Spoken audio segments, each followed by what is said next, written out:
Seguimos con la degradación de la glucosa. Esta degradación consta de dos fases. ¿Se acuerdan que habíamos dicho que las células eucariotas tienen un núcleo verdadero con material genético? Miren que yo dibujante no soy, se habrán dado cuenta, pero se entiende, calculo. Entonces, este núcleo, el núcleo, sí, rodeado por esa membrana nuclear, contiene el material genético. Y el relleno, entre comillas, de la célula se llama citoplasma. La célula eucariota tiene organelas. Una muy importante que va a participar del proceso de la degradación de la glucosa y de obtención de energía va a ser la mitocondria.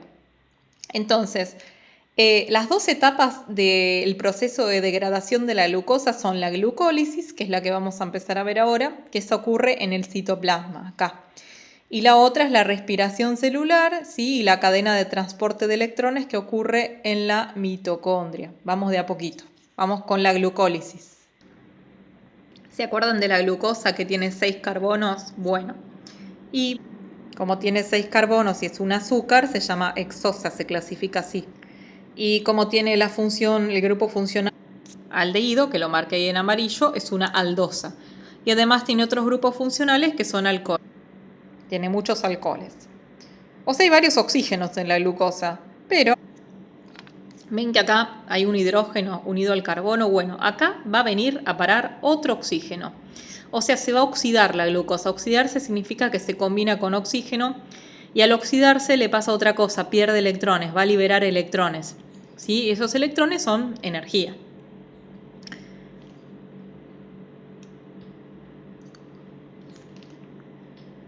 Perdón, se paró el video. Entonces, se van a formar dos moléculas de ácido pirúvico de 3 carbonos cada una, miren. ¿Ven lo que les decía? El ácido pirúvico es como si la glucosa se partiera en dos, para entenderlo bien, y se le agrega oxígeno y libera electrones, ¿sí? Y libera energía. Se forman dos de estos, dos ácidos pirúvicos. No se las tienen que saber estas moléculas, pero es para que entiendan que primero una tijerita, que es una enzima, corta la glucosa en dos para que entre en la glucólisis. La célula tiene una caja de ahorro en pesos, que es el ATP. ¿Sí? El ATP, adenosintrifosfato, es la molécula que guarda energía. La energía que estaba en los enlaces de la glucosa se guarda acá.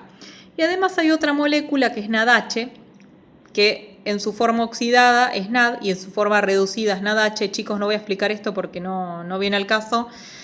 En su forma reducida es una molécula que acepta electrones. Entonces, cuando se partió la glucosa en dos, liberó electrones. ¿Y dónde van a parar? Acá, al NADH. Es una molécula que está en el citoplasma que va a aceptar electrones por ahora. Y vamos a ver qué pasa después con esos electrones. Entonces, esta etapa de la degradación de la glucosa ocurre, la glucólisis ocurre en el citoplasma. Y en la mitocondria, como ya vimos, ocurre la respiración celular, esta segunda etapa, que consta a su vez de el ciclo de Krebs y la cadena de transporte de electrones. Bueno, vieron que se habían formado dos ácidos pirúvicos. Bien, después de una serie de reacciones químicas, lo que va a pasar es que este grupo, este carbono se le va, por una reacción enzimática, va a ser cortado de esta molécula. Y a esto se le va a llamar, ¿dónde está? Acá, grupo acetilo, a esto solo. Ahora vamos con esto de abajo. De acá se va a liberar dióxido de carbono finalmente, después de ya les dije, una serie de reacciones. Lo estamos viendo muy por arriba. Y este grupo, que se llama grupo acetilo, se va a unir con un cofactor enzimático, que se llama coenzima A. Entonces se me va a formar una molécula que se llama acetil-CoA.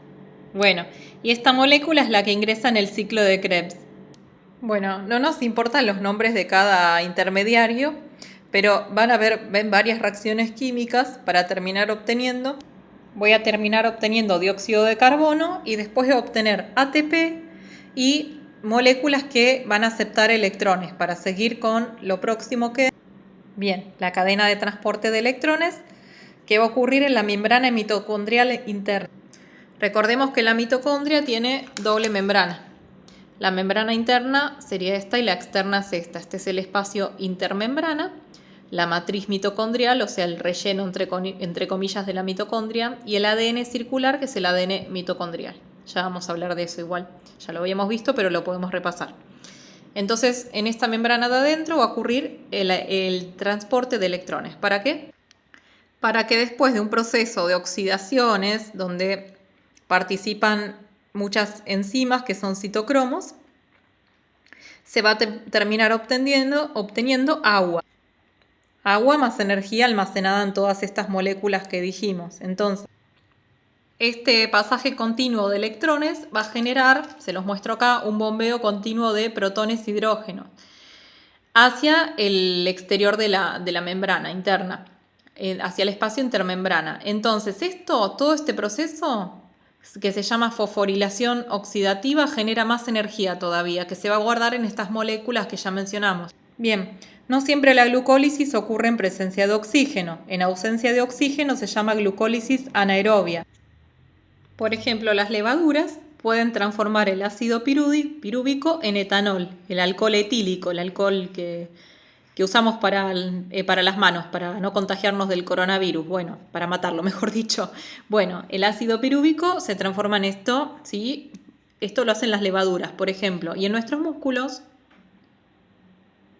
lo que pasa es esto. Se transforma ácido pirúvico en ácido láctico cuando hacemos ejercicio prolongado, es decir, cuando hacemos gimnasia mucho rato, ya llega un momento en el que el oxígeno es insuficiente, entonces las células musculares siguen trabajando. Las células musculares siguen trabajando y producen ácido láctico. En el músculo la glucosa está almacenada en forma de un hidrato de carbono de cadena muy larga, que es el glucógeno. Y de la glucosa se extrae entonces la energía finalmente. Recordemos que el que se transforma en ácido láctico es el ácido pirúvico. Ahora, si las condiciones de oxígeno vuelven a ser normales, es decir, descansamos un poco, dejamos de correr tan rápido, el ácido láctico se vuelve a transformar en ácido pirúvico y lo seguimos utilizando en el ciclo.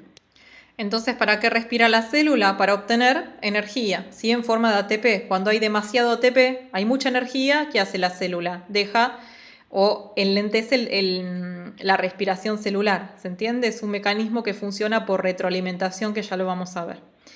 Y aquí terminamos con este capítulo. Espero que